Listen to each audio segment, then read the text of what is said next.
बोलिए श्री प्राणनाथ प्यारे की जय। बोलिए श्री सद्गुरु महाराज की जय। आगे बढ़ते हैं सुंदर साथ जी। किसी के भी दिल में कोई भी बात आए तो बीच में वो जरूर से बोल सकते हैं, जो भी किसी को कोई बात अलग से समझ में आ रही हो। तो अभी ₹1.25 महाराज जी के पास ये है 5वें अध्याय के 25वें पेज से हम लोग आगे बढ़ रहे हैं। अभी महाराज जी झंडू दत्त जी के पास ₹1.25 बचे हैं और इसको लेकर वो पुरी की तरफ आगे बढ़ रहे हैं, क्योंकि उन महात्मा ने उन्हें जगन्नाथपुरी जाने का आदेश दिया है। एक वैष्णव महात्मा को भनक लग गई कि उनके पास पैसा है। उसने अपने मन में विचारा कि यदि मैं इनके साथ रहता हूं तो मुझे कुछ भी कष्ट नहीं होगा। यह सोचकर वह झंडू दत्त जी से बोला, ब्रह्मचारी जी, क्या हम किसी यात्रा पर जा रहे हैं? क्या तुम किसी यात्रा पर जा रहे हो? जी, झंडू दत्त जी ने उत्तर दिया, मेरी इच्छा है कि पुरी जाकर जगन्नाथ जी के दर्शन करूं। यह तो बहुत ही अच्छी बात है, मुझे भी पुरी जाना है, हम दोनों का साथ अच्छा रहेगा। ऐसा सोचकर वो महात्मा उनके साथ बोलिए, मेरे पास तो ₹1.25 हैं बचे हैं, आप इन्हें रखिए और जहां भी आवश्यकता हो खर्च किया कीजिए। अब ये देखिए झंडू दत्त जी कितने सीधे हैं। वो तो इसी लालच में इनके साथ गए कि इनके पास पैसे, हमारा भी सफर जो है आसानी से गुजर जाएगा। और झंडू दत्त जी ने बिना कुछ सोचे समझे कि ₹1.25 उन्हीं को दे दिए, कहा कि जहां जरूरत हो आप ही खर्च कीजिएगा। उस वैश्य महात्मा ने पैसे रख लिए। पुरी की यात्रा प्रारंभ हो गई। 16 दिन की यात्रा के पश्चात ₹1.25 खत्म हो गए। अब भला महात्मा जी क्यों साथ चलते? झंडू दत्त जी से नजर बचाकर वे 9-11 हो गए। अब उनके पास कुछ भी पैसे नहीं बचे और वो महात्मा भी उनका संग छोड़कर चले गए। इस स्वार्थमयी संसार में जल और दूध जैसी मित्रता किसी बिरले को ही प्राप्त होती है। अधिकतर मनुष्य तो गिरगिट की तरह ही रंग बदलते रहते हैं। जैसे कि दूध में जल मिलाओ तो वो दोनों एक ही रंग के हो जाते हैं। वो कह रही है ऐसी मित्रता के प्रमाण तो बहुत मुश्किल से ही मिलते हैं। अभी तो बहुत ही घोर कलयुग आ गया, अब तो बिल्कुल ही नहीं मिलेंगे। झंडू दत्त जी जब थे इतने वर्ष पहले, तब तो फिर थोड़े से लोग ईमानदार थे, लेकिन सभी लोग गिरगिट का जैसा रंग बदलते हैं। इसलिए झंडू दत्त जी को वो छोड़कर आगे चल गए। झंडू दत्त जी अपनी इस तीर्थ यात्रा में बस्ती से दूर ही रहते थे। वृक्षों के नीचे ही पूरी रात कट जाया करती थी। चलते चलते गया के पास का क्षेत्र आ गया। संध्या के समय उन्हें एक आश्रम दिखाई पड़ा। झंडू दत्त जी ने सोचा कि आज इस आश्रम के बाहर ही अपनी रात्रि बिता लेंगे। उन्होंने कुछ लकड़ियां एकत्रित की और उसे जलाने के लिए आग लेने हेतु आश्रम के अंदर पधारे। वहां उनकी भेंट एक महात्मा से हुई। झंडू दत्त जी ने उसको सब सादर प्रणाम किया। महात्मा जी ने पूछा, आपका क्या नाम है? उन्होंने उत्तर दिया, झंडू दत्त। कहाँ से रहने वाले हो? महाराज, उत्तर प्रदेश के सहारनपुर जिले में एक गांव पड़ता है जड़ोदा पांडा में, वहीं का रहने वाला हूँ। यह सुनते ही महात्मा जी को बहुत हर्ष हुआ। उन्होंने झंडू दत्त जी को अंदर आने का संकेत किया तथा अपने ही पास एक आसन पर बिठाया।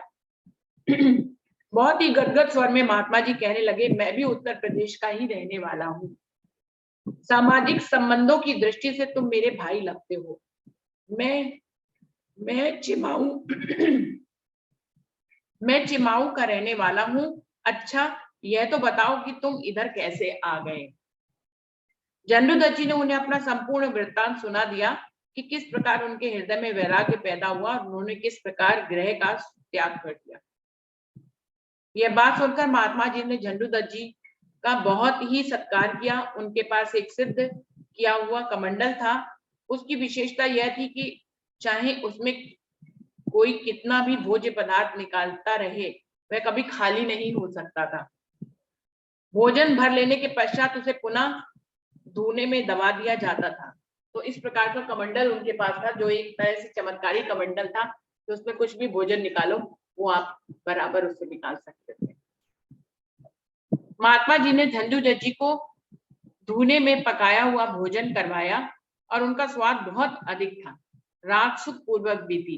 प्रातःकाल जब झंडू दत्त जी ने वहां से चलने लगे तो उस महापुरुष ने उन्हें सिखापन के रूप में बहुत ही अच्छी बातें बताई।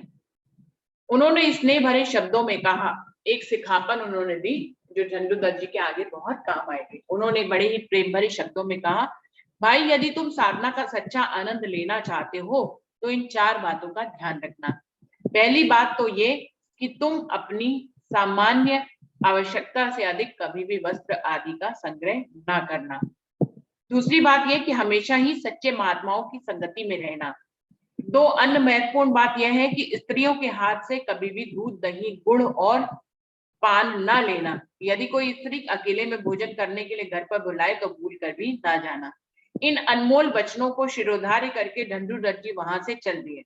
रास्ते में उन्होंने अपनी धोती के 2 टुकड़े कर लुंगी बना ली, कुर्ते को फाड़कर लंगोटी बना ली, अपने पास केवल कंबल रखी, शेष सब कुछ जूता, कोट, लोई आदि बांट दिया। इस विरक्त भेष में वे झंडू दत्त जी से महाराज के रूप में सुशोभित होने लगे।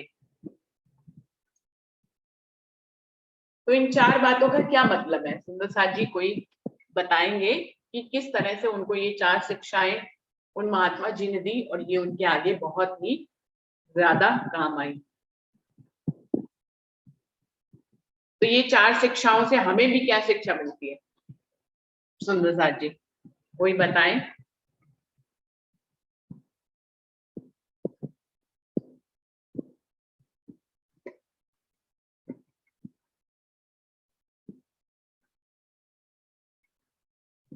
विजया दीदी आप कुछ बताएंगे?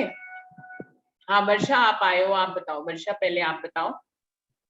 प्रणाम जी दीदी। दीदी इसमें यही लगता है कि जैसे इसमें महाराज जी को उन्होंने बताया कि भाई अधिक वस्त्रों का वो नहीं करना है संग्रह, तो ये तो हम पर भी लागू होता है ना। हम बहुत सारे वस्त्र खरीद लेते हैं तो हमें भी वस्त्रों का कम संग्रह करना चाहिए।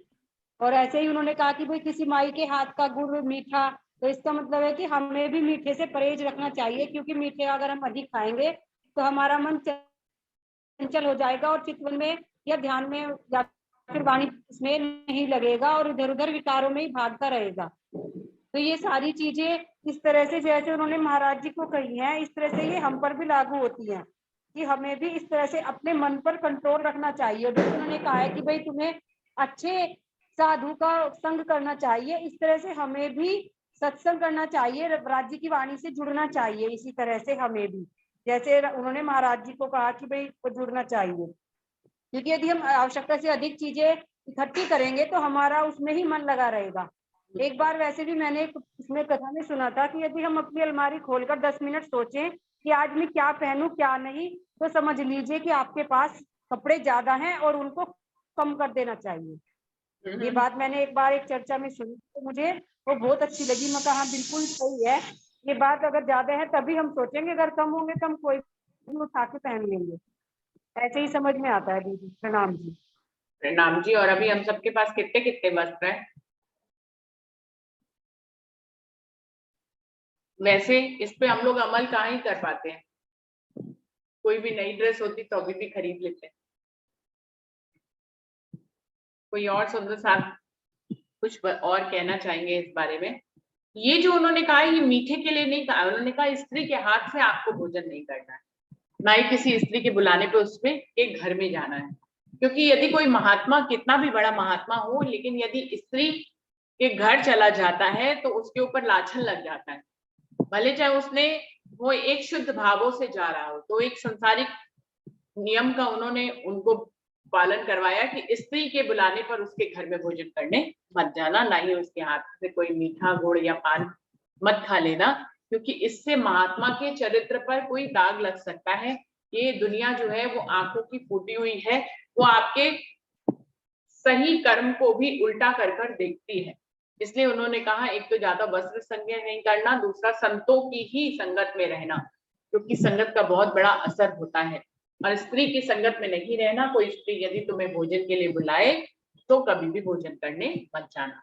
तो इस तरह की 4 बातों का उनको आदेश दिया जो उनके जीवन में आगे बहुत काम आए। और कोई सुंदर साहब के दिल में कोई भाव है क्या?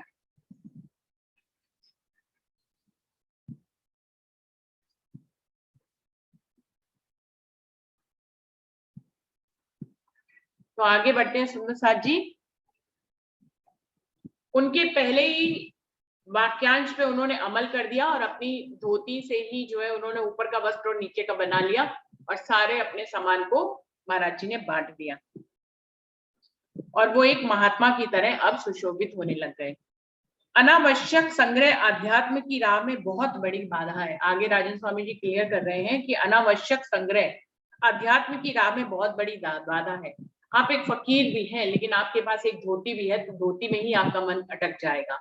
वो बता रहे हैं कि हमारे मन को अटकने के लिए कुछ ना कुछ चाहिए। हमारे पास 2 ही वस्त्र हैं तो हमारा मन 2 ही वस्त्रों में अटक जाता है। हमारे पास 1000 वस्त्र हो तो 1000 में तो अटकेगा ही अटकेगा। अगर 2 भी रह जाएंगे तो हमारा मन 2 में भी जो है मन अटक जाता है। तो हमारे मन की ये प्रवृत्ति है कि जो कुछ भी उसके पास होता है वो उसको अपना अधिकार समझकर उसमें अटक जाता है और उसी से ही छूट नहीं पाता। तो यही एक प्रकार की माया बन जाती है क्योंकि इससे मोह पैदा होता है। 2 वस्त्र भी होंगे तो उनमें भी मोह पैदा हो जाता है जो माया का ही स्वरूप है। इस महापुरुष के सिखापन से झंडू दज्जी बंधन मुक्त हो गए और निश्चिंत होकर यात्रा पर चल पड़े। यात्रा में दिनों दिन ही उनके मन में अपने प्रियतम पारब्रह्म के प्रति निष्ठा बढ़ती चली गई। रात का समय वृक्षों के नीचे बीत जाया करता था। एक बार पहर भर रात्रि बीत गई थी। वे एक बरगद के पेड़ के नीचे बैठे हुए थे। दूर से ऐसी मधुर आवाज आई जैसे कि कोई भजन गा रहा है। महाराज जी ने अपने मन में सोचा कि लगता है वहां पर कोई महात्मा भजन गा रहा है। मैं उनके पास चलूं। यदि वह साथ साथ चलता है तो मेरा सौभाग्य होगा। तो दिन तो यात्रा में कट जाएगा और रात्रि सत्संग में व्यतीत हो जाया करेगी। यह सोचकर वे उस स्थान पर पहुंचे जहां पर गायन हो रहा था। उनके वहां पहुंचते ही लालटेन का प्रकाश बुझ गया तथा गायन भी बंद हो गया और स्वागत में ईंटों के टुकड़ों की बौछार सहनी पड़ी। इस स्थिति को महाराज जी तुरंत ही भाप गए। उन्हें यह समझने में जरा भी देर नहीं लगी कि गायन की आवाज किसी महात्मा की ना होकर महिला की थी और जिसने एकांत के कारण उनसे भयभीत होकर ईंटों का प्रहार शुरू कर दिया था। तो वहां पे कोई स्त्री नाच गा रही थी जिसकी आवाज को सुनकर वो वहां पहुंच गए थे। पुनः वे अपने मन को फटकार कर कहने लगे, रे मन, तुम्हारे वशीभूत होने के कारण ही मुझे वहां जाना पड़ा। बंगालिन के हाथों से मेरे ऊपर पत्थर फिकवाने से तुझे क्या मिला? तू अब मेरे ही अधीन रहेगा। मैं कदापि तुम्हारे अधीनता में नहीं रह सकता। अब तू सावधान हो जा। मैं तुम्हारी संपूर्ण मायावी वासनाओं को समाप्त कर दूंगा। अब तो यह स्पष्ट है कि हम दोनों में से केवल एक का ही वर्चस्व रहेगा। इस घटना के बाद महाराज जी ने अपने मन को पहचान लिया और उन्होंने कहा कि अभी तक तूने मुझे अपने अधीन किया हुआ था लेकिन आज के बाद अब तू मेरे अधीन रहेगा। मैं बिल्कुल तेरे कहने पे नहीं आऊंगा क्योंकि मैंने अभी तेरे कहने पर अपना आसन छोड़ा तो मुझे ईंटों की बौछार मिली। तो अब मैं तुझको मेरे अधीनता में चलना होगा। मैं तेरी अधीनता में नहीं चलूंगा। ये दृढ़ निश्चय यहाँ से महाराज जी ने कर दिया अपने मन को हराने के लिए। इस प्रकार महाराजा जी प्रातः काल के 5 बजे तक अपने मन को धिक्कारते रहे और भोर होते ही अपना कंबल लेकर वे वहां से चल पड़े। अब तक उन्होंने किसी को भी गुरु नहीं बनाया था। पैतृक संस्कारों वंश हृदय में शिव की भक्ति थी। वे एकमात्र उन्हीं का ही ध्यान किया करते थे। तो यहाँ पर जहां तक महाराज जी को परमात्मा की कोई बात पूर्ण पार्वण परमात्मा की नहीं मालूम थी, वे शंकर भगवान का ही ध्यान किया करते थे। एक बार आधी रात के समय वे ध्यान में बैठे थे। अचानक उन्हें ऐसा लगा कि जैसे कोई उनकी बाह पकड़कर मरोड़ रहा है। उन्होंने बाह मरोड़ने वाले को दाएं बाएं चारों ओर देखा लेकिन कहीं भी कुछ दिखाई नहीं पड़ा। लेकिन उनकी बाह पूरी मुड़ी हुई थी। कोई दिखाई नहीं दे रहा था कि किसने उनकी बाह मोड़ी है, लेकिन बाह मुड़ी हुई थी। अचानक ही चारों ओर तीव्र प्रकाश फैल गया। विद्युत की चमक की तरह उस तेज पुंज के बीच में से एक दिव्य पुरुष दिखाई पड़ा। बाएं हाथ में मरोड़ने की अभी भी पीड़ा हो रही थी। तो एक प्रकाश हो गया, उसमें एक दिव्य पुरुष उपस्थित हुए। उस दिव्य पुरुष ने गंभीर आवाज में कहा, आप मुझसे वैराग्य की दीक्षा ले लीजिए। वैराग्य की दीक्षा ले लीजिए, उस पुरुष ने कहा। महाराजा जी ने उत्तर दिया, मुझे ऐसा कोई भी योग्य व्यक्ति नहीं दिखाई देता जिसे मैं अपना गुरु बना सकूं। बिना पूर्ण जानकारी के किसी को भी गुरु नहीं बनाना चाहिए। तो यहाँ पर एक शिक्षा गुरु बनाने की भी दी जा रही है कि हम सब गुरु किसको बनाएं, तो कैसे योग्य व्यक्ति में उसमें क्या होना चाहिए जिसको हम अपना गुरु चुने। क्या सुंदर साथ जी कहते हैं?